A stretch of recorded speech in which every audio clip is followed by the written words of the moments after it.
ponencias, iniciamos con la presentación de las docentes Rosa Elvia Quintero Huasca y Paula Andrea Sánchez. Adelante, profesora.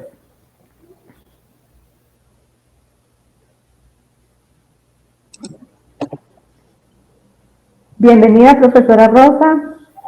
Buenos días, muchas gracias para todos. Paula. Ya tenemos buenos días. Sí.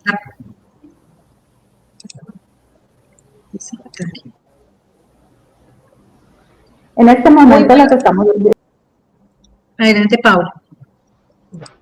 Muy buenos días para todos los que se encuentran en este momento aquí en TEDUCA. Estamos con la ponencia Inclusión de población con dificultad de aprendizaje en el desarrollo de competencias, un estado de avance.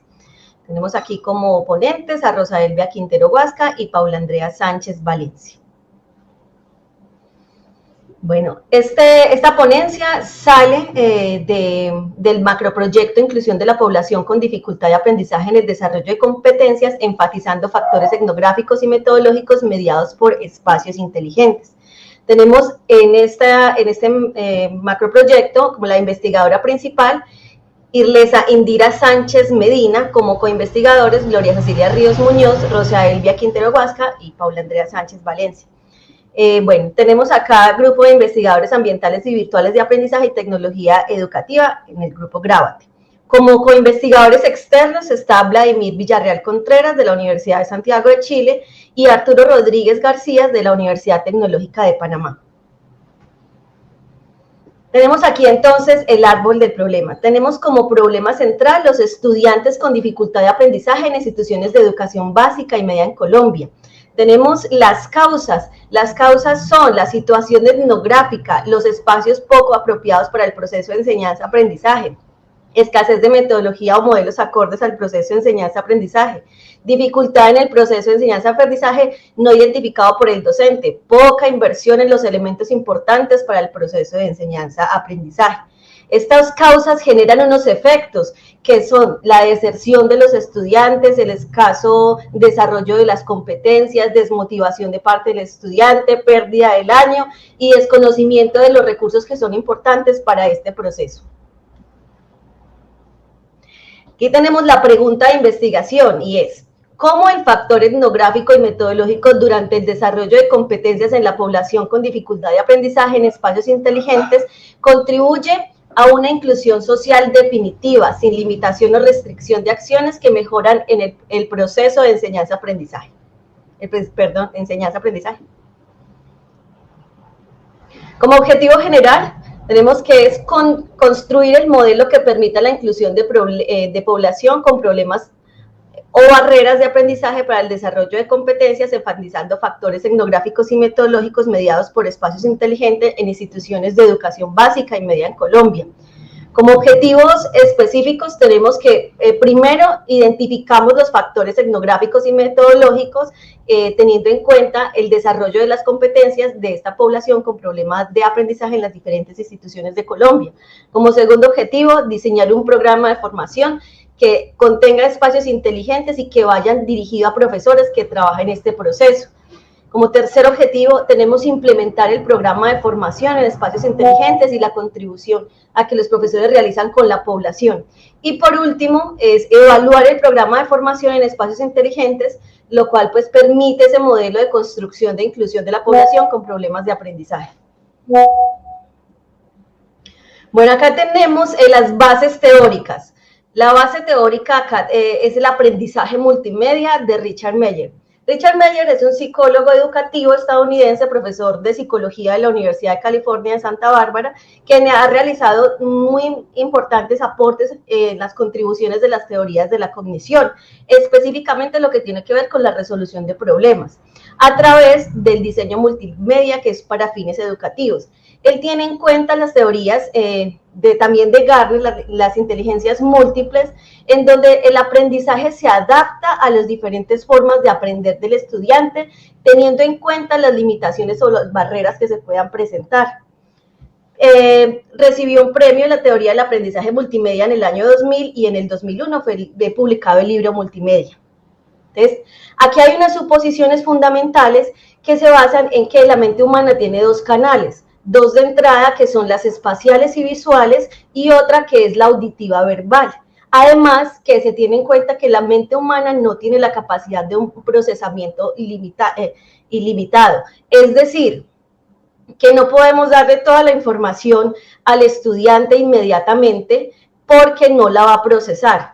Es decir, que debe ser segmentada. Entonces, aquí se recogen varios artículos que mencionan las teorías de Meyer, y además también se encuentra este libro que es Aplicando la ciencia del aprendizaje.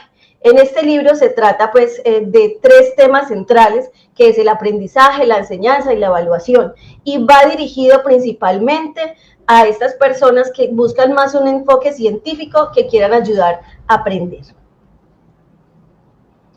Bueno, acá tenemos los principios de Richard Meyer. Entonces, tenemos acá como principios el primero, que es el principio de la coherencia, es decir, que en un solo espacio se encuentre la imagen, el escrito y la voz. Como segundo, principio de señalización, es decir, que se aprende más cuando hay señales que resaltan la información más importante. Como tercero, el principio de la redundancia, es cuando se repiten constantemente imágenes y voz que tienen que ver con esa información que queremos resaltar. Como cuarto, el principio de contigüidad espacial, es cuando la imagen está muy cerca al texto y así pues se aprende mucho mejor. El principio de contigüidad temporal es cuando se encuentran presentes la imagen, el texto y la voz que están simultáneamente. El principio de segmentación, que es el sexto, es cuando se presenta información por segmentos. El principio de formación previa, este tiene que ver con los conocimientos previos que ya traen los estudiantes, es decir, que siempre se tienen en cuenta estos conocimientos. El principio de modalidad es cuando se muestran imágenes, se muestran más imágenes que texto. Acá tenemos el principio de multimedia, es cuando se utilizan imágenes y palabras. Estas palabras son cortas, las palabras van más como la información precisa. Y por último tenemos el principio de la personalización, que es cuando se utiliza un mensaje más coloquial en vez de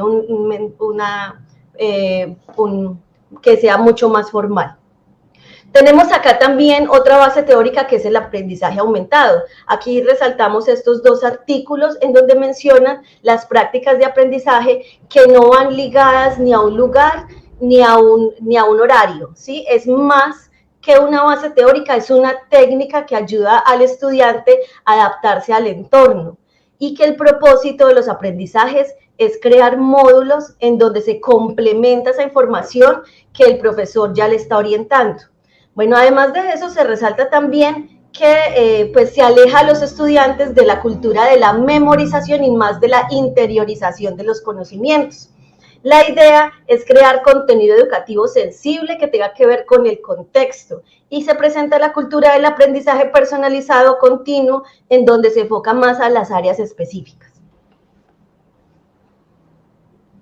Bueno, acá tenemos las bases teóricas del aprendizaje significativo con los autores que están más resaltados, es decir, los que más han aportado al aprendizaje significativo desde estos artículos que ustedes ven en la parte inferior.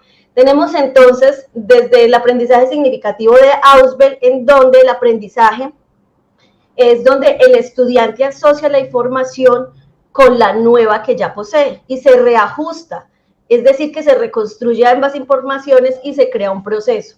Desde Vygotsky, el aprendizaje no solo consta de acumulación de conocimientos, sino que el estudiante aprende de la experiencia, de ver a otros, de su contexto. Desde Brunner, entonces, también que promueve en el estudiante que adquiera conocimientos por sí mismos y que sea una educación que implique más cambios en los métodos tradicionales. Desde Piaget, vemos entonces el aprendizaje significativo es más una teoría de asimilación y acomodación. Según esta teoría, él se integra de manera coherente con los conocimientos previos del estudiante. Desde Bernaut, el conocimiento está organizado en campos conceptuales, es decir, que se ocurre por un extenso periodo de tiempo, es decir, que no se da de forma inmediata. Y desde Freire, enseñar y aprender, es decir, que tanto como el docente como el estudiante están aprendiendo.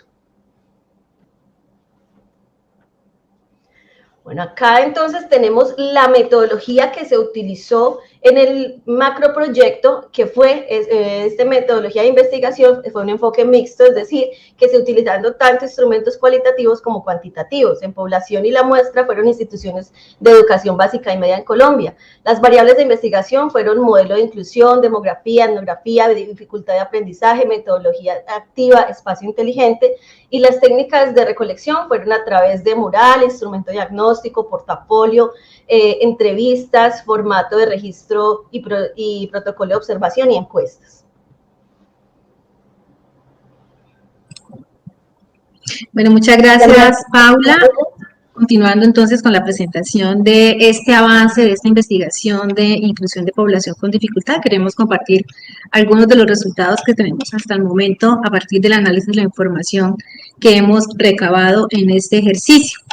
Actualmente logramos identificar factores etnográficos y metodológicos a partir de 40 instituciones educativas donde se realizaron implementación de intervenciones en contexto, 40 trabajos de grado al semestre 1 del 2023 debidamente evaluados, sustentados, liderados por el equipo de investigador que previamente se presentó. 4 personas han participado en este ejercicio, 8 directores de trabajo de grado con la participación de 61 estudiantes de la maestría en tecnologías digitales aplicadas a la educación, y este ejercicio ha podido beneficiar o afectar de alguna manera a una población intervenida entre 1.200 entre niños y jóvenes. En la identificación de estos factores se resalta entonces que a partir de estos 40 ejercicios de intervención en campo, 25 están ubicados en zonas urbanas en diversas partes de Colombia y 15 intervenciones fueron realizadas en instituciones educativas ubicadas en zonas rurales también de diferentes partes de Colombia.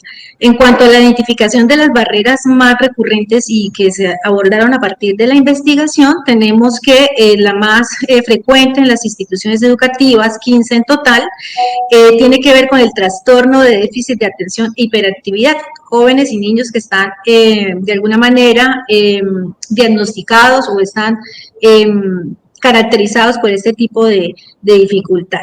11 instituciones educativas desarrollaron sus procesos de intervención alrededor de la dislexia como una dificultad también de aprendizaje que se presenta en estas poblaciones.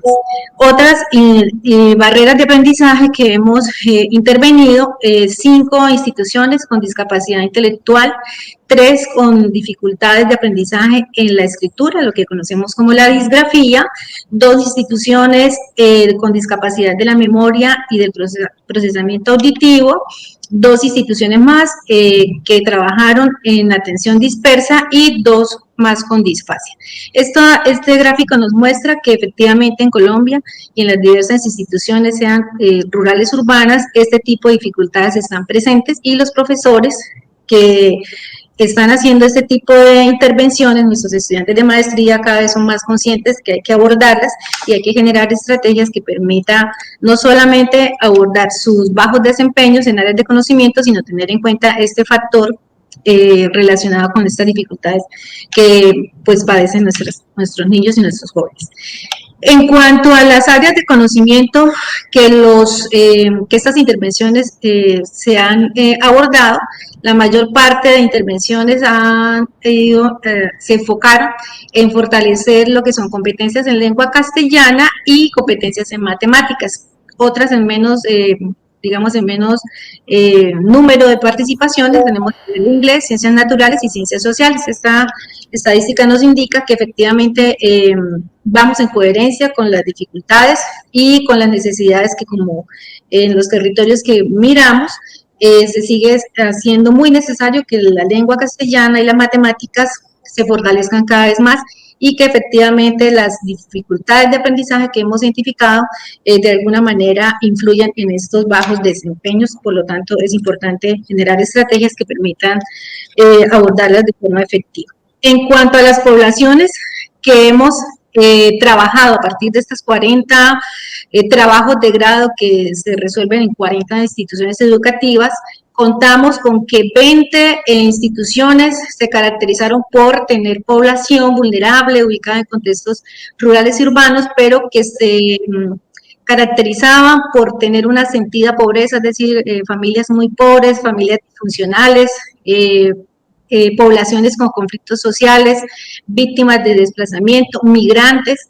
Esa fue como la población más recurrente que este proyecto tuvo acceso.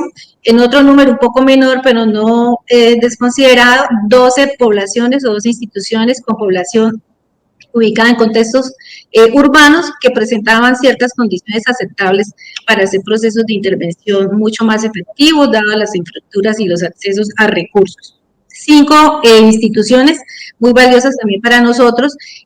Trabajamos con población indígena ubicada en resguardos y en zonas ancestrales, especialmente ubicadas en la zona del Llano y en el Cauca, y población afrocolombiana y afrodescendiente. Tuvimos 3 instituciones que tenían este tipo de población.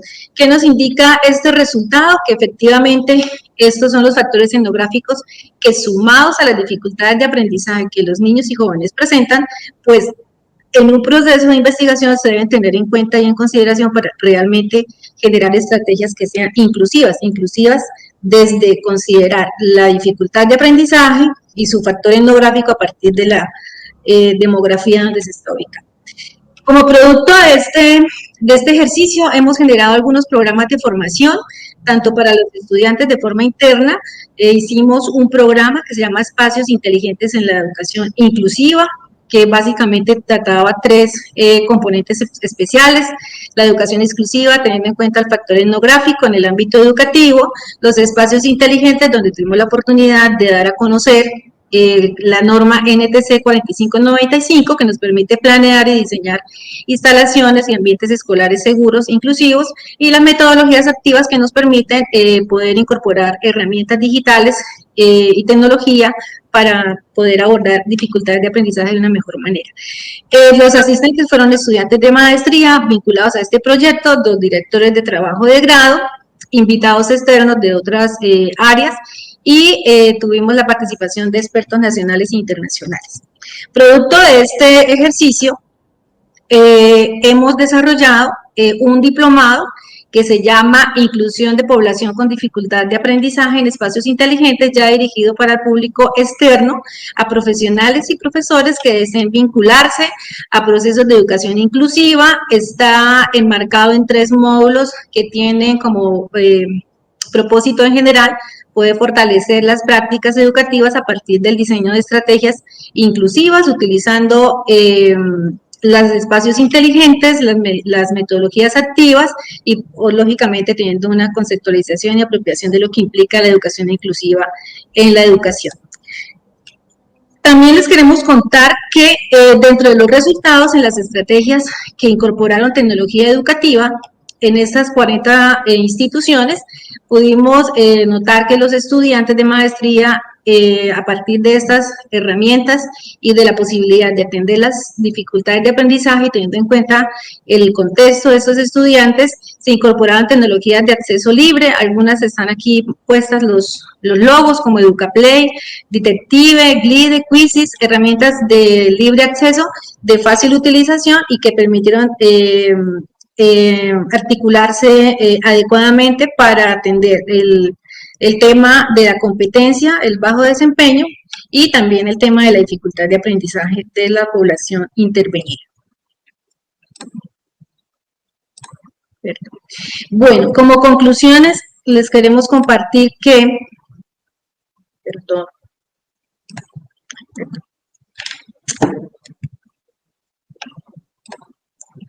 se me perdió la flecha. Ya. Como conclusión les queremos compartir que este proyecto en nuestro ejercicio sigue despertando un interés muy particular, bastante sentido. La inclusión en la educación cada vez es más necesaria. Se hace muy importante continuar profundizando en estas prácticas de enseñanza que nos ayuden a generar de verdad una educación inclusiva y que permita desde el aula poder atender las barreras de aprendizaje desde un modelo de educación para todos. Otra reflexión y conclusión que hemos identificado en este proyecto es que para poder diseñar estrategias de aprendizaje o estrategias pedagógicas es importante correlacionar la dificultad de aprendizaje con la competencia o el área de conocimiento. Me explico, si un niño, un estudiante, una persona tiene dislexia o discalculia más bien, muy seguramente su desempeño estará relacionado con el área de matemáticas y viceversa. Entonces, esto nos resultó de alta importancia en el proyecto para poder orientar a nuestros estudiantes de maestría en el diseño de estrategias que pudieran correlacionar cómo el área de desempeño podría estar vinculada con la dificultad de aprendizaje. En otras conclusiones, este proyecto también, a partir de los análisis que hemos hecho, nos muestran nuevas rutas de exploración en el tema. El objeto de estudio de este proyecto, que tiene que ver con las dificultades o barreras de aprendizaje para hacer una educación más inclusiva, nos permite ver que también se puede aplicar en otros niveles de estudio, como preescolar, primera infancia, educación superior, formación para el trabajo.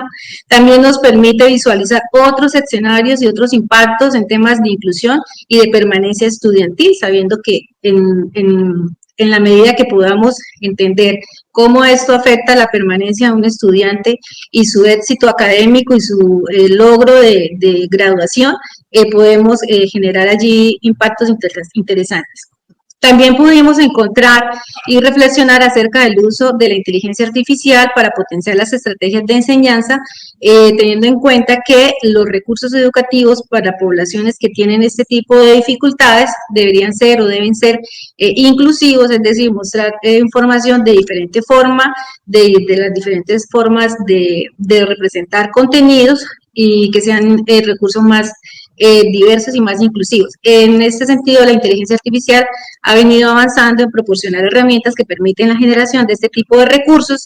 Ya está en la experticia de cada uno de conocer muy bien de qué se trata la dificultad y el contexto del estudiante, de poder utilizar esto a favor. Y otra conclusión no menos importante que hemos identificado en este proyecto tiene que ver con fortalecer las competencias investigativas de los profesores para realmente poder aportar a un perfil de investigador con enfoque inclusivo, teniendo en cuenta que si un investigador tiene este conocimiento y esta profundización en temas de inclusión, reconoce este tipo de dificultades, más muchas otras que también se presentan en las poblaciones, pues sus investigaciones van a ser mucho más acertadas y mucho más acordes. Bueno, esta era nuestra ponencia, un estado de avance de este proyecto, esperamos que sea de utilidad y estaremos prestas a contestar las preguntas que se generen. Muchísimas gracias, Rosa Quintero, quien les habló, y Paula Sánchez. Gracias.